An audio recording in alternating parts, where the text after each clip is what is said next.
Hello students of second year, good morning all of you. Girls, बौद्धिक विकास के topic को complete करते हुए जो आपका नेक्स्ट टॉपिक है वो है खेल, प्ले। देखिए, बालक के जीवन में खेल का क्या महत्व है और इससे किस तरह से बालकों का विकास अच्छे से होता है। तो आज हम बात करेंगे role of play in childhood. देखिए, खेल एक सार्वभौमिक प्रक्रिया होती है और जब से व्यक्ति के अस्तित्व के बारे में इतिहास गवाही देता है तब से उसकी खेल की प्रवृत्तियों की जानकारी भी देता है। बालक युगों से खेल खेलते आ रहे हैं और सभी देश जो समाज एवं जाति के बालक अपने रुचि एवं सामर्थ्य के अनुसार खेलते हैं। यानी कि हर देश और हर समाज और हर जाति के जो बालक हैं, जो अपनी रुचि और सामर्थ्य हैं जहाँ के जैसे हैं वैसे ही वो खेलते हैं। तो खेल के द्वारा जो है जो खेल का इतिहास है बच्चों, वो एक तरह से कहा जाए तो व्यक्ति के अस्तित्व के बारे में जब से पता चला तब से ही खेल, ठीक है, खेले जाते हैं। तो खेल एक सार्वभौमिक क्रिया है, यानी कि एक यूनिवर्सल प्रोसेस है। खेल के माध्यम से बच्चों के सर्वांगीण विकास की कल्पना की जा सकती है। साथ ही बालक अपनी रुचियों के अनुसार खेलते हैं। देखिए, खेल जो होते हैं अपनी रुचियों के अनुसार खेले जाते हैं। ये कोई किसी पर दबाव नहीं होता है और खेल वस्तुतः मनुष्य को सुख प्रदान करने वाली क्रिया होते हैं जो उसके मानसिक द्वंद्व को भी मिटाती है। यानी कि खेल के द्वारा एक तरह से एक मानसिक संतोष प्राप्त होता है और साथ ही एक सुख प्रदान करने वाली, एक आनंद की अनुभूति प्रदान करने वाली एक क्रिया होती है। साथ ही उसके जीवन को प्रेरणा देने का कार्य भी करती है। खेल पूर्ण रूप से अपने लिए खेले जाने वाली क्रिया है जिसके पीछे कोई लक्ष्य या कोई उद्देश्य नहीं होता।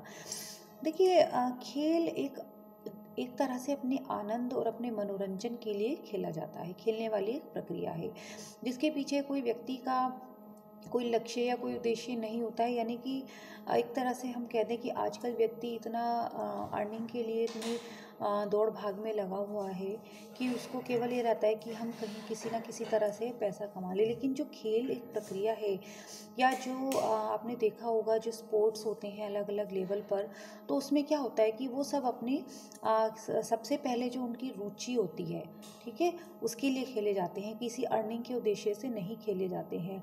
और ना ही कभी खेल, अगर किसी व्यक्ति की कोई रुचि नहीं है तो वो खेल भी नहीं सकता। जब तक व्यक्ति का अंतर्मन उसको खेलने के लिए प्रेरित करेगा, जब उसको उस खेल में इंटरेस्ट होगा तभी वो खेल सकता है। साथ ही बुलिक ने खेल के बारे में बोला है कि खेल वह प्रक्रिया है कि जिसे हम अपनी इच्छा अनुसार करते हैं, स्वतंत्रता पूर्वक करते हैं और वैलेंटाइन के अनुसार जो क्रिया खेल के लिए की जाती है वही खेल क्रिया कहलाती है। खेल आनंददायक होता है और खेल का उद्देश्य खेल ही होता है। खेल में किसी प्रकार की बाध्यता नहीं होती है।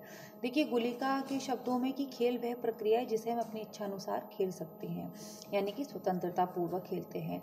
मान लीजिए हमारा खेल क्रिकेट में इंटरेस्ट है किसी बच्चे को, तो वो फुटबॉल या अन्य कोई खेल नहीं खेल सकता। ऐसे ही वैलेंटाइन के अनुसार जो क्रिया खेल के लिए की जाती है वही खेल क्रिया कहलाती है। यानी कि जो क्रिया एक मन को आनंद दे, आनंद की अनुभूति दे, वो ही क्रिया खेल कहलाती है। और खेल का उद्देश्य खेल ही होता है। खेल में किसी प्रकार का कोई बाध्यता नहीं होती है।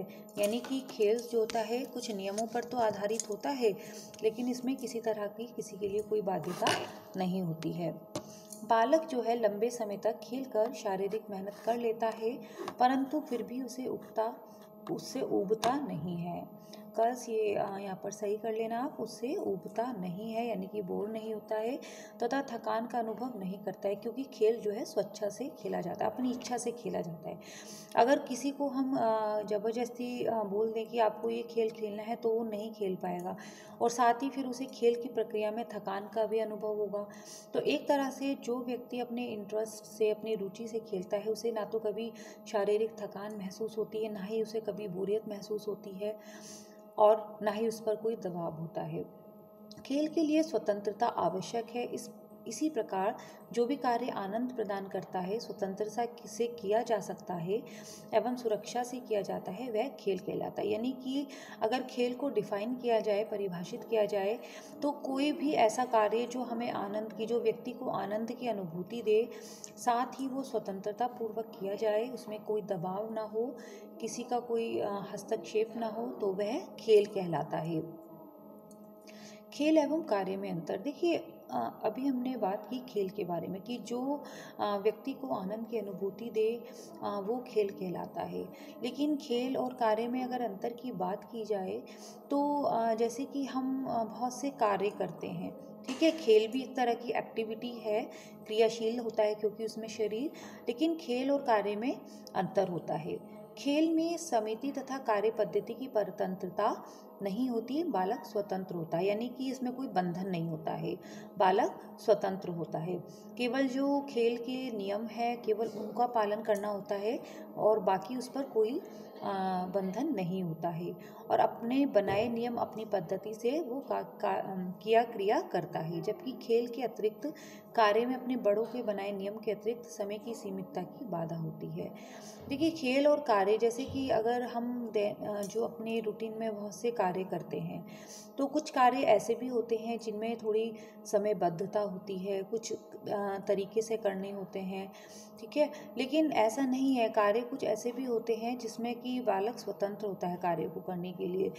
मान लीजिए उसे अपने कोई ड्राइंग एंड पेंटिंग करनी है, ठीक है, कोई एक्टिविटी करनी है, तो वो उसके लिए स्वतंत्र होता है, उसमें कोई उसके लिए नियम बाध्यता नहीं होती। लेकिन खेल एक ऐसी क्रिया है जिसमें कुछ नियम फॉलो करने पड़ते हैं, कुछ रूल्स फॉलो करने पड़ते हैं, जो भी खेल के नियम अनुसार होते हैं।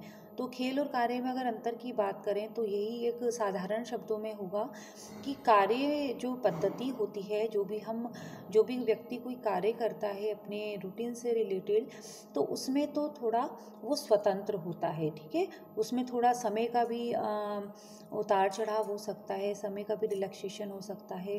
लेकिन जो खेल होते हैं उसमें कुछ नियम का पालन करना होता है। साथ ही खेल एक लक्ष्य विहीन क्रिया होती है, यानी कि व्यक्ति का कोई एम इसमें नहीं होता है, केवल अपने आनंद, अपने मनोरंजन के लिए वो खेलता है। जबकि जो कार्य होता है वो लक्ष्य की ओर प्रेरित करता है। जैसे कि कोई भी कार्य है, जैसे व्यक्ति का अपना कोई जॉब है, कोई व्यवसाय करना है, या फिर डेली रूटीन के बहुत से कार्य होते हैं जिसमें उसके लिए कोई लक्ष्य होता है कुछ ना कुछ, इसीलिए वो मेहनत करता है, इसीलिए वो कार्य करता है। जैसे कि बच्चे को पढ़ाई करनी है, स्टडी करनी है, तो वो क्या हुआ, उसका लक्ष्य हुआ ना कि हाँ हमें आगे कुछ बनना है, तो इसलिए वो अपने पढ़ाई के लिए पढ़ाई उसका एक लक्ष्य हो जाता है कि उसे आगे कुछ बनना है।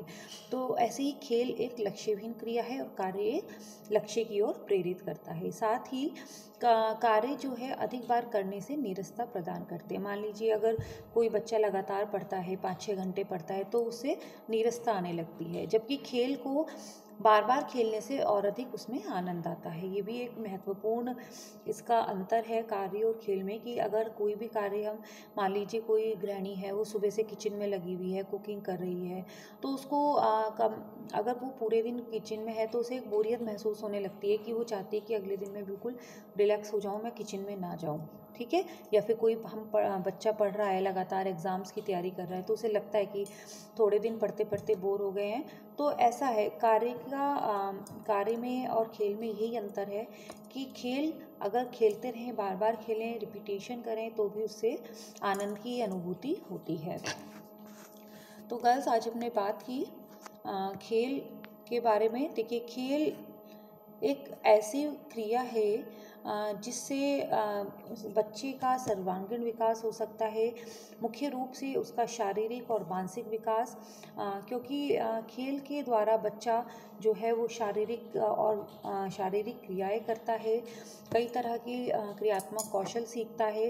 क्योंकि देखिए, खेल के अंतर्गत आने वाले जो सभी कौशल हैं, सभी कार्य हैं, वो शारीरिक रूप से भी, मानसिक रूप से भी संबंधित होते हैं। और साथ ही जैसे कि अभी आगे के वीडियो लेक्चर्स में आप पढ़ेंगे कि खेल कौन कौन से होते हैं। कुछ खेल आउटडोर होते हैं, कुछ इंडोर होते हैं, तो जिसमें मानसिक और शारीरिक विकास बच्चे का संभव होता है।